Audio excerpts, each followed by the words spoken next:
नमस्कार, curries and चटणीजमध्ये आपलं पुन्हा एकदा स्वागत आहे। आज आपण चटणी स्पेशलमध्ये अगदी खमंग आणि झणझणीत अशा कच्च्या टोमॅटोची चटणीची रेसिपी बघणार आहोत, जी करायला अगदी सोपी आहे आणि ही खायला खूपच भारी लागते। चला तर मग सुरू करूयात।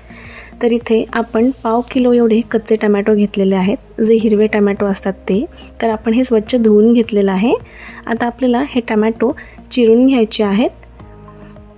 तर आपण हे दाखवल्याप्रमाणे आपल्याला हे असे बारीक चिरून घ्यायचं आहे। खूप जास्ती मोठे किंवा खूप जास्ती छोट्या फोडी न करता आपण हे नेहमी जसं चिरतो त्या प्रकारे आपण हे चिरून घ्यायचं आहे।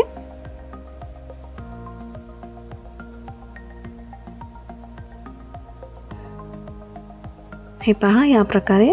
तर इथे आपले जे सगळे टोमॅटो आहेत ते चिरून झालेले आहेत। आता हे बाजूला ठेवूयात। एक कढई इथे गरम करत ठेवलेला आहे, त्यात आपण 2 चमचे एवढं तेल घालून घेऊयात। तेल गरम झालंय तर त्यात आपण अर्धा चमचा जिरे घालून घेऊयात। जिरे छान तडतडायला हवं।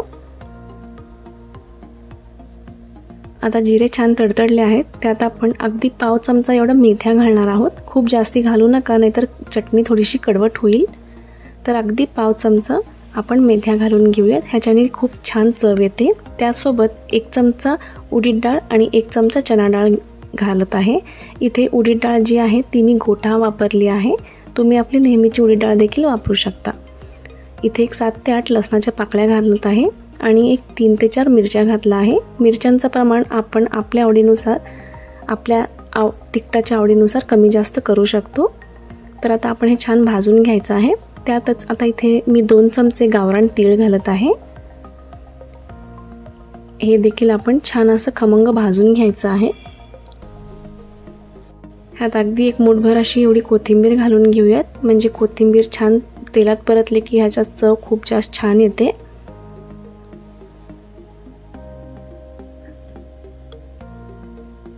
आता आपण जे टोमॅटो चिरून घेतले होते ते घालून घ्यायचं आहे। चणा डाळ आणि उडीद डाळ आपण का घातलंय, तर त्याच्यामुळे जे टोमॅटो परतताना पाणी सुटतं ते शोषून घेतं आणि आपली चटणी जी आहे ती पातळ होत नाही। तर आता आपल्याला हे टोमॅटो मंद आचेवर एक 7 ते 8 मिनिट भाजून घ्यायचं आहे। 7 ते 8 मिनिटानंतर तुम्ही इथे बघू शकता, जे आपले टोमॅटो आहेत ते छान वाफले गेलेले आहेत, हलकेसे मऊ होऊन छान भाजले गेलेले आहेत। आता आपण गॅस बंद करूयात आणि हे जे टोमॅटो आहेत हे पूर्णपणे आपल्याला थंड करून घ्यायचं आहे। टोमॅटो पूर्णपणे थंड झाल्यावर हे मी मिक्सरच्या भांड्यात घालून घेतलेलं आहे। आता ह्यात आपण चवीनुसार गूळ घालून घ्यायचा आहे, कारण टोमॅटो हे आंबट असतात चवीला। गूळ घातलेला आहे। आता त्यातच आपण चवीनुसार मीठ देखील घालून घ्यायचं आहे। आता आपण हे मिक्सरला पल्स मोडवरती फिरून घ्यायचं आहे। खूप जास्ती बारीक किंवा खूप जास्ती आपल्याला जाडसर ठेवायचं नाही आहे, अगदी मध्यम असं आपल्याला हे मिक्सरला फिरवून घ्यायचं आहे। हे पहा, तुम्ही बघू शकता जी आपली चटणी आहे ती पातळ झालेली नाही आहे, कारण आपण ह्यात चणा आणि उडीद डाळ वापरलेला आहे। तर याप्रमाणे ही फिरवून घ्यायचं आहे। तर इथे जी आपली कच्च्या टोमॅटोची चटणी आहे ती अगदी खाण्यासाठी तयार झालेली आहे। तुम्ही हे नुसतं भाकरीसोबत देखील खाऊ शकता किंवा नुसतं गरम भात तूप देखील आपण हे सर्व करू शकतो। सो तुम्हाला ही रेसिपी कशी वाटली आम्हाला कमेंट्समध्ये जरूर कळवा। आवडल्यास लाईक करा आणि चॅनलला सबस्क्राईब करायला विसरू नका। धन्यवाद।